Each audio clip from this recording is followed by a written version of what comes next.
Koosolekul me siis võtsime vastu otsuse, rahva oma otsuse esimest korda Eesti ajaloos, mida mina mäletan.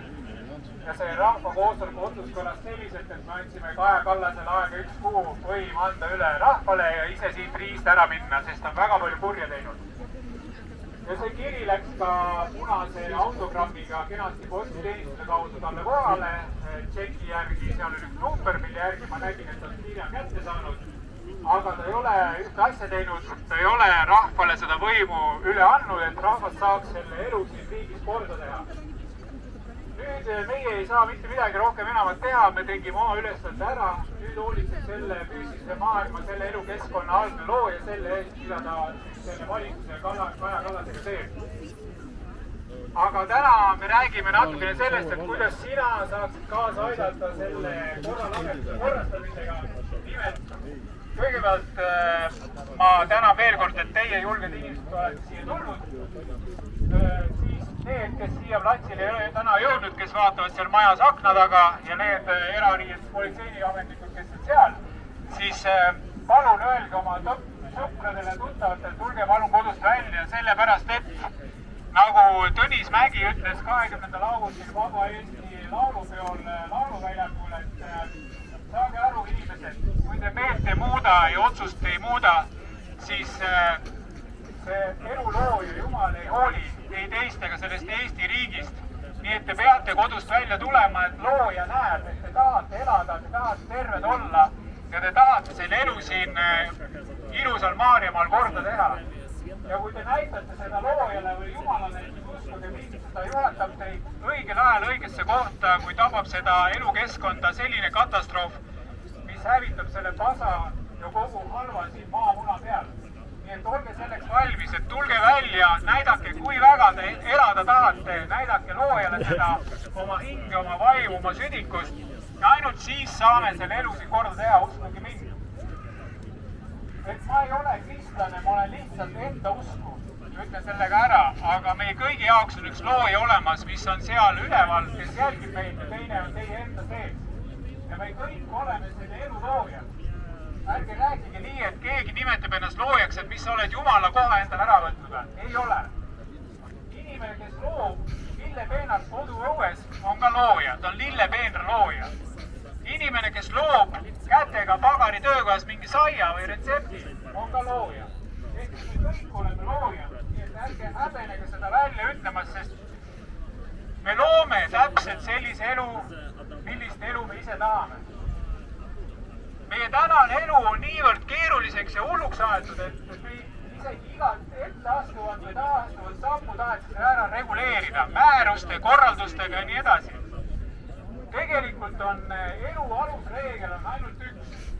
Kes oskab seda öelda, mis on elu alusreegel?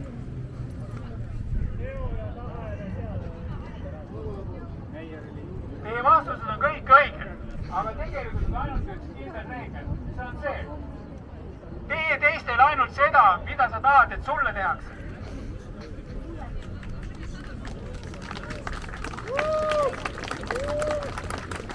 Kas seda on raske mõista? Ei ole. Piisab sellest reeglist. Ehk kui sa lööd kellegi maha, siis rahvas lööb sinu maha, sest sa hävitasid looja meie hulgas. Nii lihtne see ongi. See on sõna otses mõttes nii räigelt öeldud, aga nii lihtne peaks elu olema. Tee teistele ainult seda, mida sa tahad, et sulle tehakse.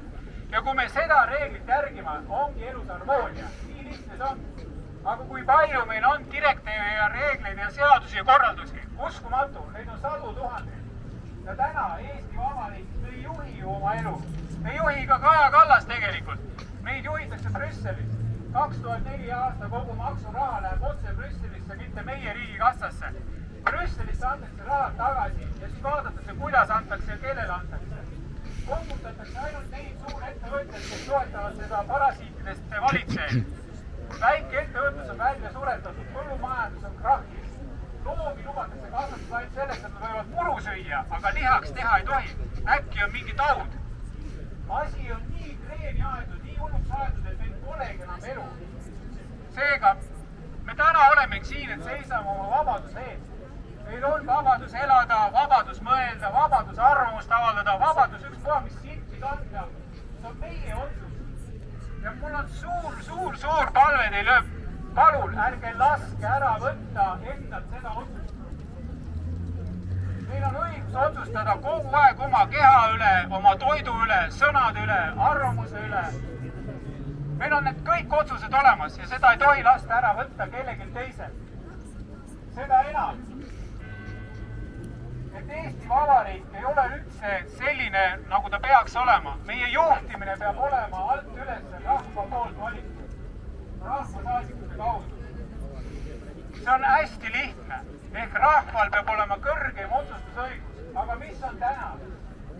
Täna on Eesti Vabariigi põhiseadus, mis ka ei ole enam kehtiv, mis läks üle ära, see tühistati tegelikult siis, kui Euroopa Liitu astus Eesti Vabariik. Ehk siis põhiseadus on punkt kirjas, et Eesti rahvas on kõrgema võimukandja. Mida tähendab võimukandja? Korraks valid kellegi võimule ja edasi hakkab tulema poliitilised mängud ja rahvas enam kaasa rääkida ei saa.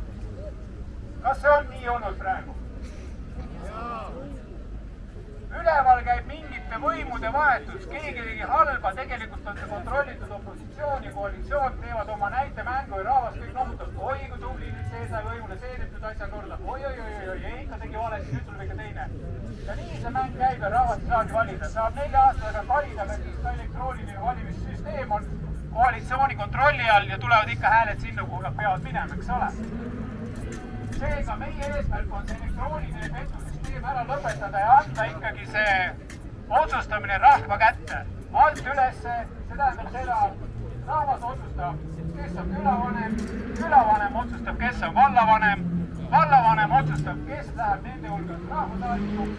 Ja kui see rahvasaadik hakkab oma mingit soolo etendust tegema, rahvas kutsub sama kiiresti seda tagasi ja valivad uue inimese asemele. Hästi lihtne, eks ole? Keegi ei saa mingit enda businessit või oma ettevõtete ajama hakata seal üleval, vaid ta kutsutakse kohe tagasi. Samuti tuleks anda igale kogukonnale, maakonnale, saadikule rohkem otsustusõigust, mitte ei ole nii, et läbi kuskil saadikute käib otsus, et meil on vaja kool ehitada. Ei saa Saaremaale anda kooli jaoks raha, meil peab olema ennem Tallinnas kool valmis. Et sellist asja ei saa olla, et tsentraliseeritus tuleb ära lõpetada. Tuleb anda see otsustus ja ongi otsustusõigus rohkem rahva kätte. Teine asi, meid on ülekoormatud hunnikute maksudega. See on uskumatu, mis on korraldatud meie ettevõtluses, et sa lihtsalt orjad sellepärast, et makse maksa ja mis ei lähe ka enam riigi valitsusele. Väga lihtne, väga targad inimesed on välja arutanud, et piisab tegelikult ühest maksust. 12% tarbimismaks ja sellega elatakse paremini kui praegu mingi tohutute maksukoormata. Samuti, mis on vaja kindlasti ära muuta, see, et täna on meditsiin totaalne äri ehk toodetakse haigeid, et meditsiinitööstus saaks raha juurde. Meie eesmärk ja ettepanek on see meditsiini äri ära lõpetada ehk haiglate asemel peaks olema tervisabikeskused ja me hakkaksime tootma terveid inimesi. Arstide palk peaks sõltuma tervete inimeste arvust. Arst võib istuda lihtsalt oma kabinetis tühjas ruumis, majas ei ole ühtegi haiget, aga ta saab raha selle eest, et ta on teinud inimesed terveks. Täiesti normaalne lähenemine. Või te arvate vastupidi?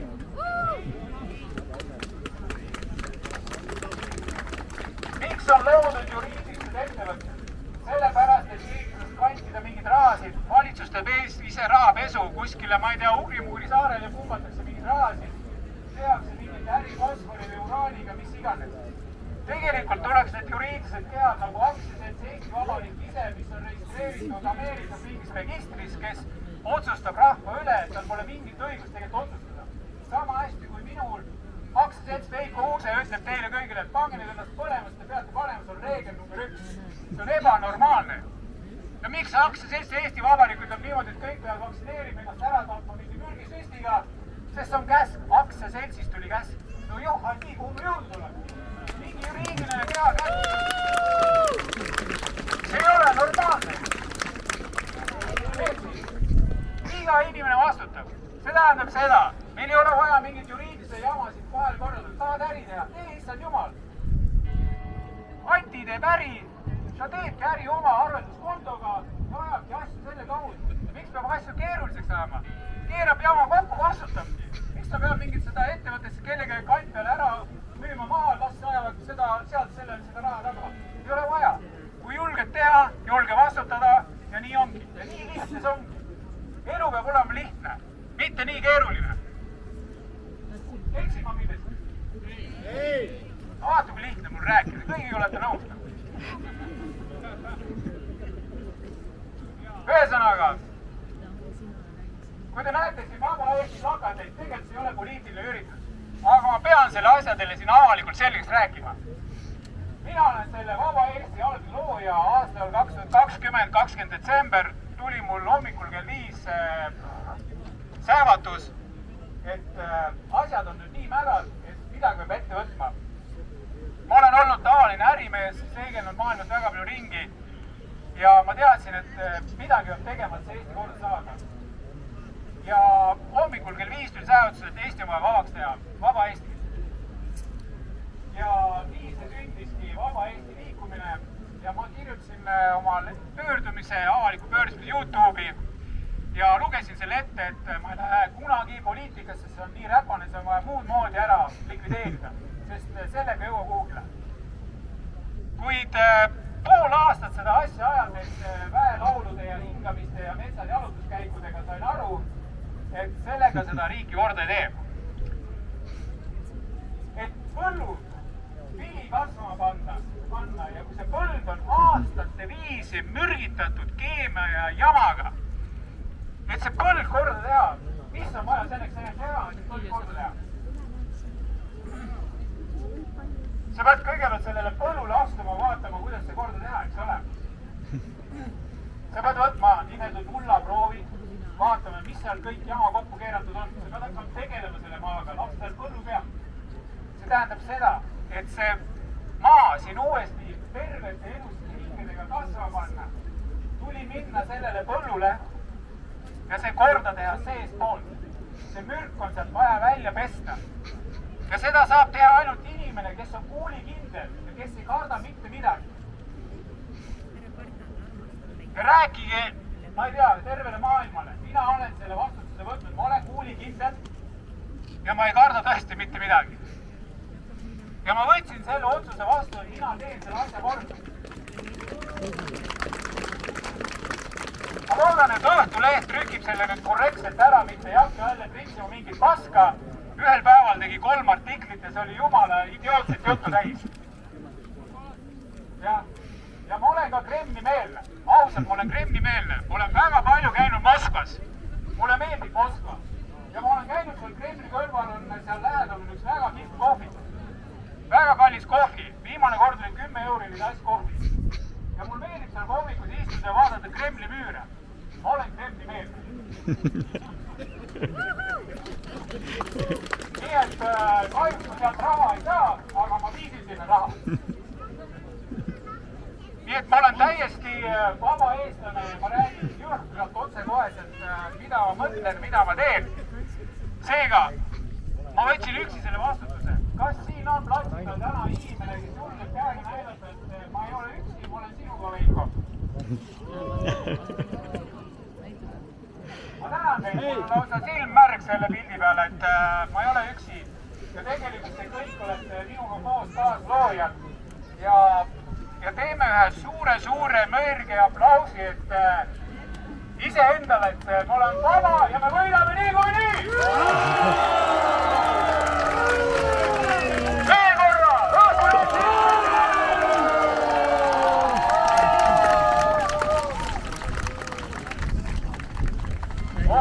Mul on ilu varrus kõiki peast teile. Kas tahab keegi küsida minu käest otse? Täpselt nii õhtuselt ja ausalt kui vähegi võimalik.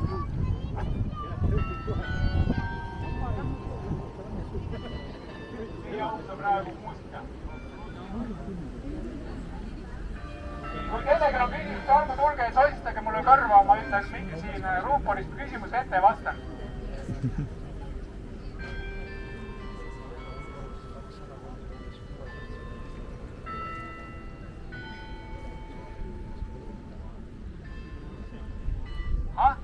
Siin on küsimus, et kas Inglismaal ja Austraalias on koos laagrid. Vaata, ma olen selline inimene, et ma ei taha lihtsalt mingi kuulujutu peale midagi välja hõisata. Aga ma lugesin hiljuti, ma väga harva loen uudiseid, aga kuna ma tegelen sellega täna, et ma pean lugema mõnda pealkirja, kuskil räägitakse. Aga mul jäi kuskil välismaises uudistekanalis silma, et selle vaktsineerimisega on asjad nii mädad, et mitte ei tule eraldada terved inimesed, vaktsineerimata inimesed, vaid tuleb eraldada tervetest inimestest vaktsineeritud inimesed, sest et see mutatsioon, mis nende kehas toimuma hakkab, see on ohtlik nii vaktsineeritutele endile kui vaktsineerimata inimestele. Ehk mul on see info, et neid tahetakse nüüd eraldada. Kas see nüüd tõele vastab? Vot sellele ma nüüd jään vastuse võlgu. See on see, mida ma lugesin pealkirjas natukene esimeses lõigus.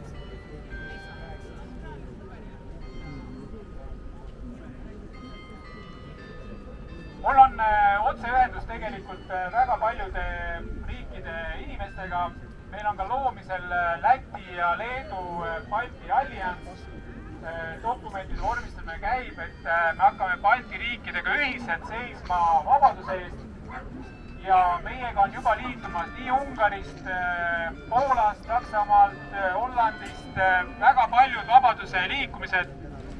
Seega meil on päris suurelt teeme seda asja, aga tegelikult kõige tähtsam on hoolitseda kõigepealt enda vabaduse, enda elu eest, oma kodumaa eest ja siis, kui on see juba tugev ja võimas, saame aidata teisi.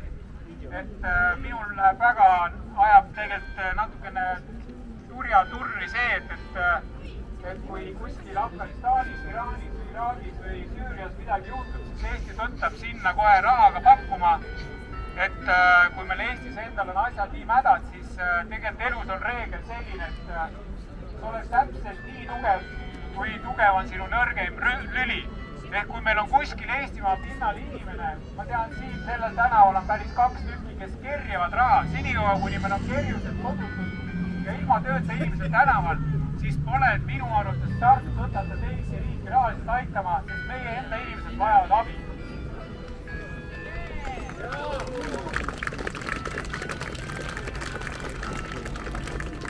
On mõne küsimus?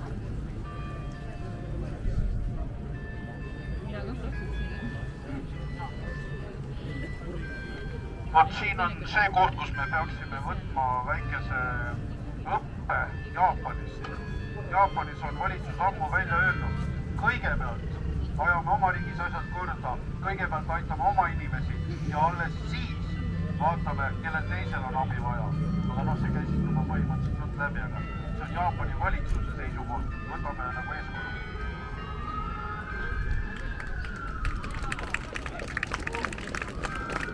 Sujuvalt on saanud minu selle koosoleku nüüd läbi viia. Keegi soovib minu koha üle võtta.